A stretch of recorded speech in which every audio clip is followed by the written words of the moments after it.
আপু আপু 10 টাকা দেন না, ভাত খাবো। আপু আপু 10 আচ্ছা টাকা দাঁড়াও, দেন না, ভাত দিচ্ছি, খাবো। দাঁড়াও।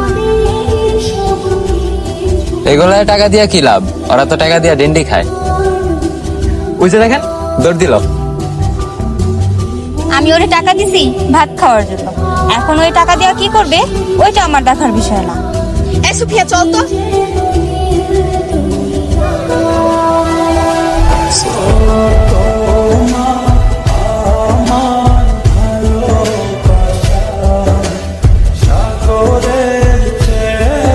কি কিছু বলবেন? আচ্ছা, আপনি প্রতিদিন এখানে কুকুরকে খাবার দেন কেন? আচ্ছা, আমি এখানে প্রতিদিন আসি, আপনি জানেন কিভাবে? কি ফলো করতেছেন? প্রেম টেমের চক্কর, তাই তো? অ্যামেজিং। দেখছেন কত রাত ধরে আমি এই চিন্তায় মগ্ন ছিলাম যে আপনাকে কিভাবে মনের কথা বলবো। আপনি তো আমার মাথার টেনশনটাই দূর করে দিয়েছেন। Yes, I love you.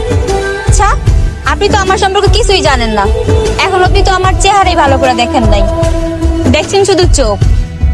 আমার নাক বোচা, দাঁত উঁচা, নিকাপ উঠাইলে ভালোবাসা সব জানলা দিয়ে পলাইবো। আচ্ছা, হ্যাঁ বলে দিলে কি করবেন? কোথাও ঘুরতে নিয়ে যাবেন, বলবেন বোরকা সরাতে। যদি চেহারা ভালো লাগে তাহলে ঠিক, আর যদি চেহারা ভালো না লাগে তাহলে তো আপনাকে আর খুঁজেই পাওয়া যাবে না। আরে না না, আমি তো এরকম ছেলেই না। তাহলে আমি আপনাকে একটা ভালো আইডিয়া দিই। হুম। আমাকে বিয়ে করেন। বিয়ে? হ্যাঁ, বিয়ে, তারপর ভালোবাসা নিয়েন। আর বিয়ের পর তো ভালোবাসার সময়ের অভাব থাকবে না।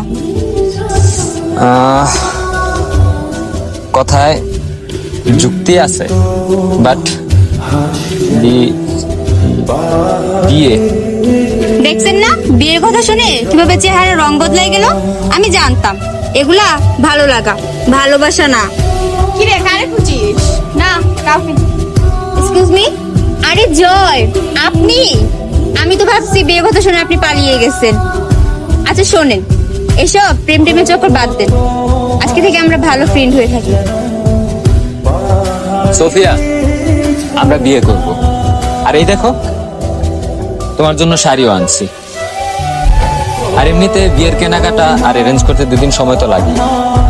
এখন শাড়ি তুমি বোরকার ওপরে পরো বা বোরকার নিচে পরো, এটা তোমার ইচ্ছে।